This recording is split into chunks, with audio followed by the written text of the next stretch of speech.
Välkomna tillbaka. Ni som har följt oss har tidigare sett att vi har haft film kring toaletterna. Och Kabe har ju Cinderella-toaletter med gasol och även diesel. Lite tveksam hur det är med diesel just nu, men de har i alla fall gasolen. Och sen har de ju Indus, det nya nu då. Och så har de ju vanlig kassettoa givetvis. Och den här Indusen fick vi mycket frågor kring. Och idag har vi faktiskt möjlighet att göra en riktig djupdykning i det. Så vi har hittat Fredrik. Nej, vad heter du nu? Rasmus Karlsson, Thetford. Ja, så vi har hittat Rasmus Karlsson som jobbar på Thetford här. Och nu ska vi få en liten intervju med han och han ska ge oss en riktig djupdykning i den här toaletten, Indus Eco. Hej Rasmus! Hallå, hallå! Då ska vi kika lite på de här Indus-varianten av toalett. Vi har ju kikat på den tidigare, men du är ju expert. Så vi ska få lite dina kunskaper här. Ser vi egentligen de flesta delarna som ingår i ett Indus Eco. Plus tillvalet då, vilket är en vanlig kassett som man kan ha som tillval. Just det. Vi kan börja med egentligen toaletten. En helt vanlig vattentoalett. Men den har en kvarn. Så egentligen maler den allting som kommer ner.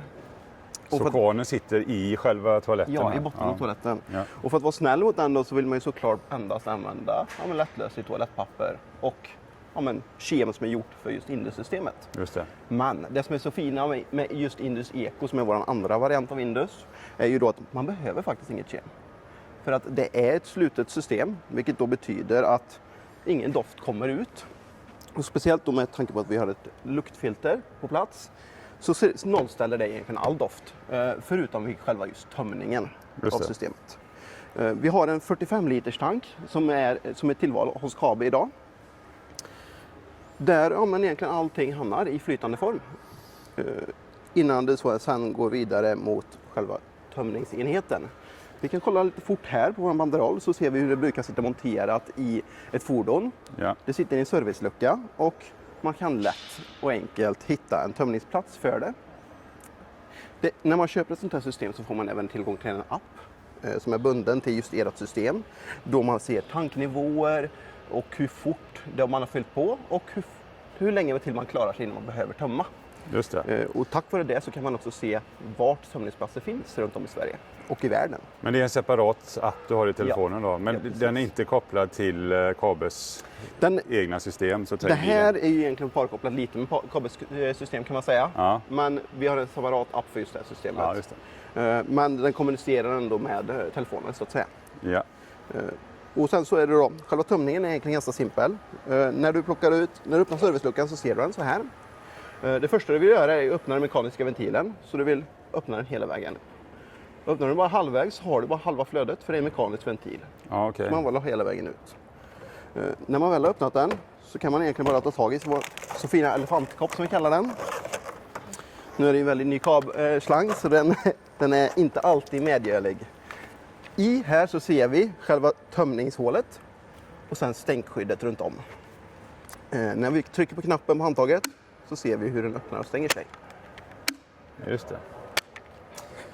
Så det smidiga är att du ställer ner den, trycker på knappen, så kan du gå därifrån ungefär 1,5 minut egentligen. För att det är ungefär så lång tid det tar för systemet att tömma 30 liter. Så det är 45 liter, 30 liter per minut är det. Just det. Och vad är det som ger indikation att den ska starta mot tömma? Finns en knapp inne här i själva serviceluckan. Ja. Sen så är det ju då själva mekaniska ventilen som också är ett säkerhetsstopp. Och sen så har vi själva knappen för att påbörja tömningen. Ja, så det du gör är att du trycker på den knappen i serviceluckan först? Ja. Och sen så och när du har vridit ut den här så har du öppnat själva mekaniska ventilen som också är säkerhetsspärr. Och sen så öppnar du själva sista flödet där. Sen såklart, när den är färdig så vill man ju att det ska vara rent och fint efter sig. Så den sköljer med 1,5 liter från färskvattentanken efteråt. Just det. För att man lämnar det trevligt för nästa person helt enkelt. Ja, just det. Så när du är färdig tar du upp, stänger kranen, ställer tillbaka den och så är det bara snurra upp. Så ja. Så det egentligen är det vår helautomatiska tömning kan man säga. Eller vårt helautomatiska system med handsfree tömning kallar vi det. För att just du behöver inte hålla på med kassetten. Nej. Men om det skulle vara så att du inte kan komma fram till en tömningsplats med fordonet, för det är det som det krävs. Ja. så har vi ju då själva en gammal hedlig kassett fast modifierad för just elefantkoppen på här. Så den passar på där. Mekanisk, därav håll bra koll på nivåindikatorn. Ja, just det. För att den är inte riktigt lika stor som våran fina tank i fordonet. Nej, just det. Men det kan vara mer som en reserv. Det är ju en paniklösning ifall du inte kommer åt med fordonet att tömma. Skulle det vara så att man vill tömma, men vi kanske säger att tömningsplatsen är här uppe för den är gjord för att hälla ut en kassett. Då kan man ju tekniskt sett bara hålla i den och trycka på knappen. För en smidig tömning även på höjd. Ja, just det. Exakt. Och hur lång är slangen där? Den 2 slangen meter? är 2 meter. 2 meter ja. Som sagt, tömmer 30 liter per minut så det är ett ganska effektivt system när man väl tömmer. Man behöver inte vara där allt för länge. Och är det tillgång till att ställa ner den någonstans så kan man ju bara ställa den och gå ett par meter därifrån liksom, och prata med grannen eller så. Ja, precis. Det är alltid trevligt att Just tömma. Ja. Just tanken är ju då anpassad för 2 personer ungefär 7 dagar beroende på användning. Men det är ungefär där man räknar i snitt. Och efter 7 dagar, du behöver oftast åka någonstans för att tömma eller fylla på något annat. Så det brukar passa ganska bra. Själva tanken, den är ju ganska stor. Ja. Det är 45 liter ändå. Så för att den då ska inte ta upp någon plats som man vill ha, så har vi valt att sätta den då i fullintegrerade fordon på Skabe som tillval. Och då hamnar den mellan golven, för det är dubbelgolv i dessa fordon. Så därför det enda som man egentligen ser är våran väldigt flexibla toalett, för man kan installera precis vart man vill egentligen i fordonet. Eller Kabe kan ju då. Och sen så är det ju själva tömningsstationen då som befinner sig i en servicelucka. Just det. Det är egentligen det som liksom är så. Sen så kan man självklart komma åt tanken också vid en servicelucka ifall någonting skulle ske. Och där finns det även då ett sånt här doftfilter som man behöver byta en gång per säsong. Ja. Och i den här, visst finns det en pump också som rör runt lite så det ska stelna?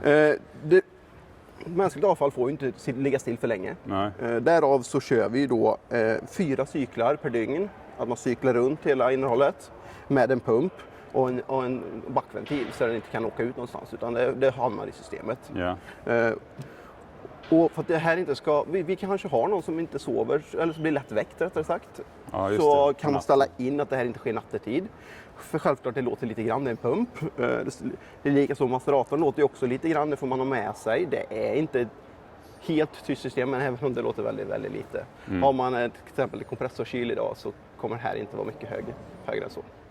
Nej, även en förbränningstoalett låter ju lite när den förbränner. Och då som jag sa tidigare så är ju det här Indus Eco. Ja. Vilket betyder då att det är samma variant som Indus som vi hade först. Men det här är en förenklad version utan kem. För innan så var det ju då 3 olika kem som man behövde fylla på. Som automatiskt pumpade i för att hålla systemet så fräscht som möjligt. Vi har valt idag att köra ett kemfritt lösning för att tekniskt sett behöver du aldrig komma i kontakt med någonting. Ja, just det. Men skulle det vara så att man känner att jag vill fräscha till det lite, så går det att använda det här Indus-kemet just i den här toaletten då.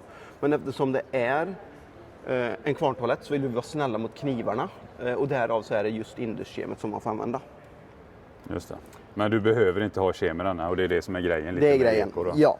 Men vi har en person som har bott i ett Indus-system i över 5 år och aldrig behövt byta sina knivar. Så det är ett fungerande system, det har vi liksom testat och klart nu. Ja, just det.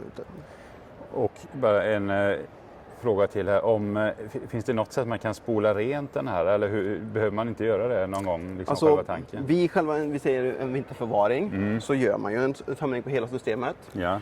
Sen så har vi ett kem som heter vinterförvaring. Ja. Som man då kanske häller i toaletten, spolar ett par gånger och sen tömmer systemet igen. Så får man liksom rent hela systemet. Ja, men det finns ju liksom tömning för hela systemet så det liksom inte är vatten någonstans som kan frysa eller så. Ja, just det. Men då sker det från toaletten liksom, men det finns ingen... Precis. Det finns en akuttömning på den här ifall någonting skulle gå sönder. Okay. Så har man en akuttömning här som tömmer under fordonet. Ja, just det. Eftersom det här är en kemfri lösning så betyder det att du får tömma det på ganska många platser i Sverige. Men vi får ju också kolla vad campingplatsen eller serviceplatserna har för regler kring mänskligt avfall framför allt. Skulle det vara så att de säger nej så är det ju ett nej som man får ta. Och då får man hitta en annan lösning, till exempel då som en kassett. Men eftersom det är helt kemfritt så de flesta tömningsplatser i Sverige är tillåtna.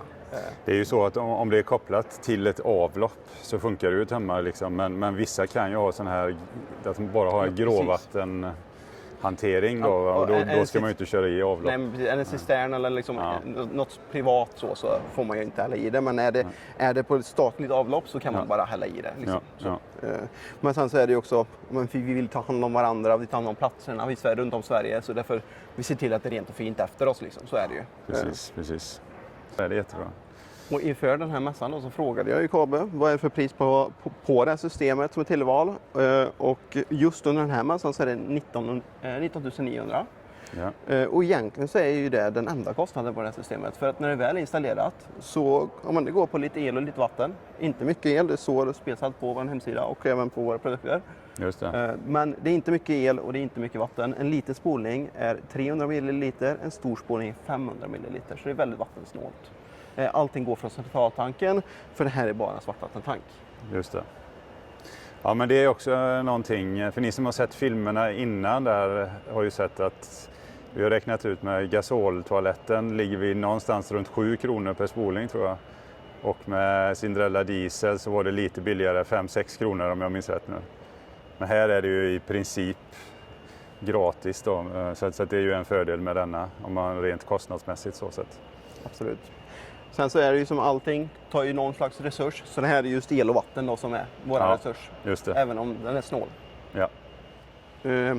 Och självklart då, det här är ju gjort för att du till exempel ska kunna klara dig upp till 7 dagar off-grid. Detta betyder ju då att det tar ju lite el från dina batterier, det tar vatten från din centraltank.